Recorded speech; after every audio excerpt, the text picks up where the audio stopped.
I call the member for Maranoa. Thank you, Deputy Speaker, and what a great pleasure it is this afternoon to address this congratulations to Her Majesty in the Federation Chamber for the very first time. It is indeed a great honour for myself to be here on the day that it was first operational as the Federation Chamber. Deputy Speaker, I rise today to congratulate Her Majesty Queen Elizabeth II on the occasion of her Diamond Jubilee. And the 6th of February this year, just last week, Her Majesty marked the 60th anniversary of her ascension to the throne, becoming only the second monarch in the histories of Britain, Australia, Canada and other Commonwealth realms to have celebrated a Diamond Jubilee. The only other person was Queen Victoria in 1897. On her coronation, and I was yet but a very small child at the time, the 25-year-old Queen declared, and I quote, that my whole life, whether it be long or short, shall be devoted to your service. She's lived up to that declaration through extraordinary changes. Times have changed so much, and she has become so much admired as a monarch and, of course, the head of the Commonwealth of Nations. And I know last week she also repeated that pledge to the people of the Commonwealth that she will devote her entire life to our service. That wasn't the exact quote, but the original quote stands. Deputy Speaker, when Her Majesty assumed the throne following the death of her father, King George VI, there were but a handful of Commonwealth nations under the banner of the Commonwealth. And of course, Her Majesty the Queen, prior to that, King George VI, and monarchs prior to that, King George VI, were the head of the Commonwealth of Nations at that time. But under Her Majesty Queen Elizabeth's time, the Commonwealth of Nations have grown to 54 independent member states, including, of course, Australia. Being a member of the Commonwealth, I believe, gives us great strength to this nation, and we recognise also through that we all share something in common, and that is the Westminster system of government. It stood the test of time in the face of world wars, civil unrest and even natural disasters.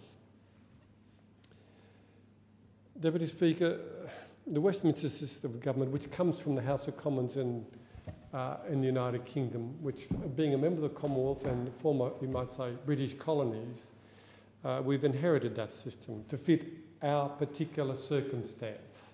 It's not a replica of the Westminster system of the House of Commons, nor are any of the other Commonwealth of Nations, Commonwealth countries. But I do know that we are the envy of the world, because the Commonwealth of Nations is not based on ethnicity, not based on religion, it's not based on geography. It extends around the world and unites us all in the common cause. In fact, I had the very wonderful experience of being able to attend the Commonwealth Speakers Conference in Trinidad and Tobago at the Port of Spain only in January.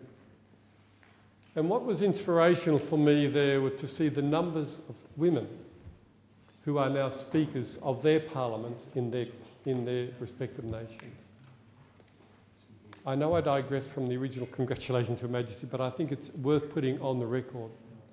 It was inspirational to see that Rwanda has been accepted as a member of the Commonwealth. They attended their first Commonwealth meeting in Perth last year, and they attended their first Commonwealth Speakers Conference, which I attended on behalf of our Parliament. And it was wonderful to see that it was a woman who in fact was the Speaker of that Parliament, knowing the history of the genocide and the horror of civil wars that they've lived through there. The other inspiration for me was Dr. Mirza, the Speaker of the Pakistan Parliament, another Commonwealth country. Dr. Mirza is the very first female to be elected a Speaker in an Islamic country. And I think that speaks volumes about our system of government, being a member of the Commonwealth of Nations, and of course, I think it underpins the great leadership that we have had, and I think inspiration from Her Majesty Queen Elizabeth II over such a long time, that we've seen it grow, and we've seen so many countries binding themselves to the principles that are so important to us here in our constitution, and those constitutions of which have brought such peace to those countries. Deputy Speaker, last year Australians welcomed Her Majesty Queen Elizabeth II to our shores. Now, it was interesting to see. I was apprehensive. I wonder, will many Australians turn out? I think Perth turned out better than any other state, although we all say Brisbane, we did very well. She was accompanied, of course, by His Royal Highness the Duke of Edinburgh, Prince Philip, and it was their 16th visit to Australia. What will endure for me in many ways were in Brisbane and perhaps in many other parts of Australia with the television coverage, were those wonderful scenes of young girls with a bouquet of flowers wanting to present it to the Queen. It says a great deal to me, and I think those young girls will think I'm probably felt like a princess, but it was wonderful to see that, and the respect that they had for Her Majesty. They demonstrated that from that young generation. Of course, they are the future of Australia. I also noted in Queensland construction workers working on buildings with their hard hats and high-vis jackets. Stopped work, put down tools, and watched her procession on the boat up the Brisbane River. They too were supportive, I believe, of Her Majesty and all that she's given us in this country. I was also proud to represent, as you have at one time, Deputy Speaker, the town of Longreach in my electorate, now the seat of Maranoa. And in 1988, we're all still very proud, it's often shown by many people who visit the Stockman's Hall of Fame and the Outback Heritage Centre. It was opened by Her Majesty in 1988, our centenary. It was 1988.